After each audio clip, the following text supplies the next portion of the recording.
Olá, sou a professora Patrícia, estou aqui mais uma vez com vocês para a gente falar um pouquinho sobre a língua portuguesa e hoje a gente vai retomar um assunto que a gente já falou e vamos conhecer um novo gênero textual hoje. Nós já falamos de vários tipos de gêneros textuais, vamos relembrar alguns aqui.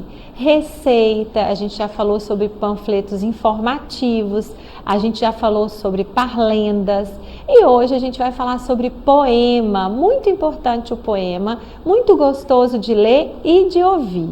Então vamos conhecer um pouquinho mais sobre os poemas.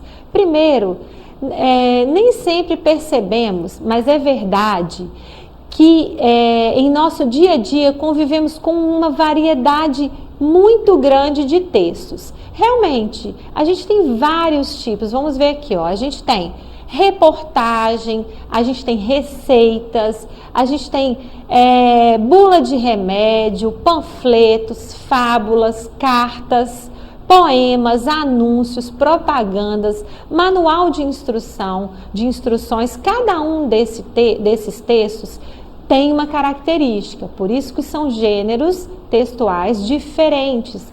As características e as formas de escrever esses textos são diferentes, por isso que cada um tem a sua forma. Por exemplo, uma bula de remédio, ela precisa conter informações necessárias sobre aquele medicamento, sobre a dosagem, como usar, diferente de um poema, que não precisa disso tudo, de ser feito dessa forma, mas ele também tem suas características. Ele precisa ser feito com algumas características que dizem ser um poema. Então vamos lá? Olha só, gêneros textuais são os conceitos que se aplicam aos diversos textos com características comuns em relação tanto à linguagem e ao conteúdo propriamente dito. O que quer dizer? Quando eu faço poema, geralmente eu escrevo daquela forma, então, relacionada a poema. Se eu fiz um panfleto informativo, é um texto informativo, então é outra forma de escrever. Se eu faço uma receita, é bem diferente de uma bula de remédio. Então, receita é escrita de uma forma, bula de remédio é escrita de outra forma. Por isso, a gente tem que ver a diferença entre a linguagem, a forma de falar e de escrever e o conteúdo que terá ali, tudo bem?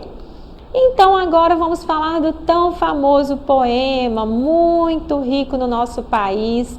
Muitas pessoas gostam de escrever poemas e eles são gostosos de ler. Então, vamos lá. Todo poema tem um título, isso mesmo, o poema tem um título. Ele tem também versos, que nós vamos falar o que é. Ele tem estrofes e ele tem rimas. Ele pode ou não ter rimas, ok? Mas geralmente a gente encontra nos poemas rimas sim. Então a gente vai falar um pouquinho sobre ela. Então o que são os versos? Verso é cada linha de um poema.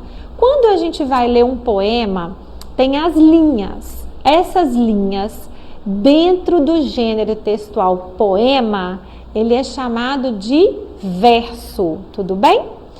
A junção desses versos, dessas linhas, a gente chama de estrofe, que é constituída pelos versos.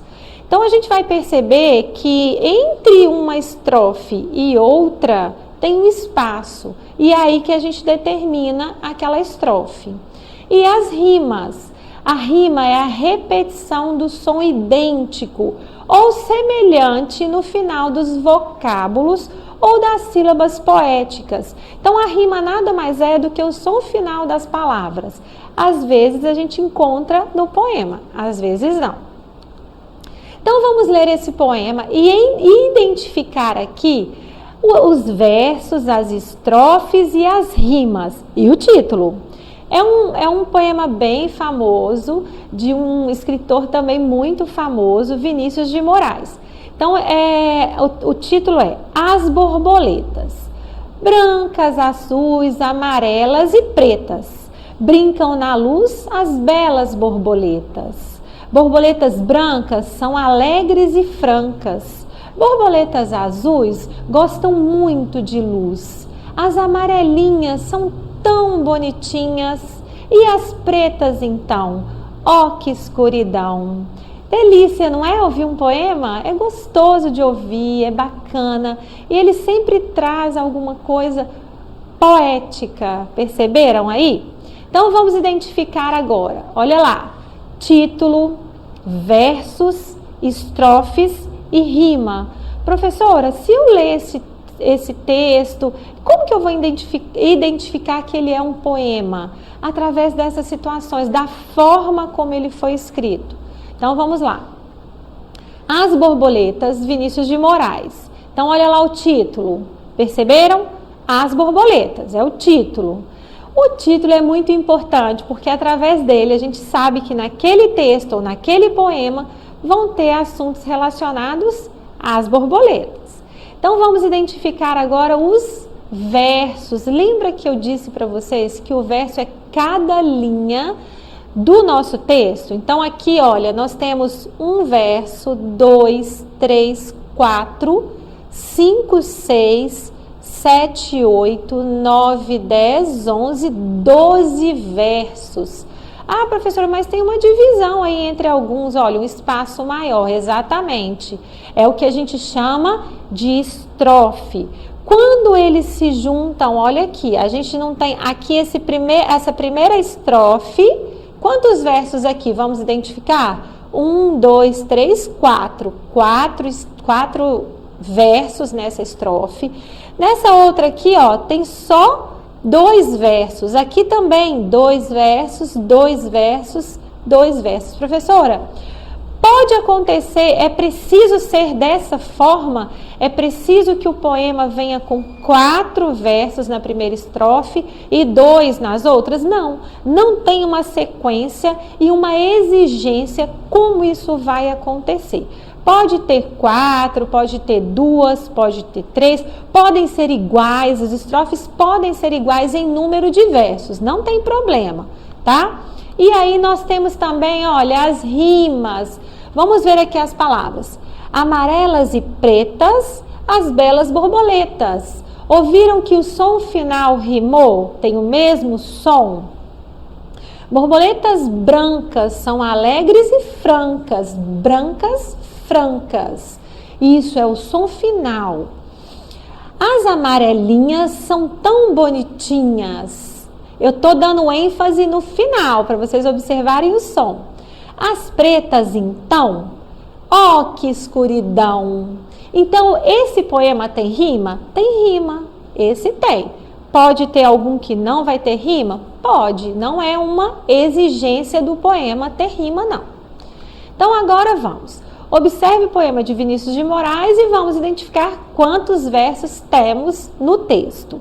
Então, vamos lá. Lembrando que verso é cada frase do poema. Lembra que a gente contou lá? Nós contamos 12 versos, 12 linhas. Eu estou relembrando o nome, linhas, mas no poema a gente fala versos. E o poema tem quantas estrofes? Lembra que as estrofes são os pedacinhos que se juntam os versos? Então, nós temos lá, ó, que lembrando que a estrofe é composta por um ou mais versos. Portanto, neste poema nós tínhamos 5 estrofes. E elas estão presentes no texto, as rimas, ou elas não estão presentes? Elas estão sim. Relembrando que a rima é a repetição do som idêntico, do som parecido ou semelhante no final do vocábulo ou da sílaba poética. Então, por exemplo, rima é o som final. A gente tem que duas palavras, elas começam com a mesma letra? Não, é o som final dessa palavra. A rima não é obrigatória, ela pode ou não acontecer. Portanto, nesse poema não temos rimas em todo o texto. As rimas só aparecem em algumas determinadas estrofes ou palavras. Tudo bem? Então vamos agora. E agora para praticar, agora é com você. Escreva um poema em seu caderno ou escolha algum da sua preferência para praticar. É muito bom a gente procurar pessoas que gostam de poemas, ou alguém da sua família que conhece algum poema, ou algum livro, ou algum poema na internet. E aí, vai lá, pega um poema, procure o título desse poema, conte quantas estrofes ele tem, quantos versos tem esse poema. Toda vez que você escutar agora falando sobre versos, você já vai saber do que a gente está falando. Estrofe, você também já vai saber. Mas é bom praticar. Procure um poema, então, que você goste e faça essa atividade. Pratique. O importante é você praticar o que você aprende. E um bom trabalho para vocês. E para acessar a nossa plataforma SMED-GV, basta apontar a câmera do seu celular na imagem que aparece no canto da tela.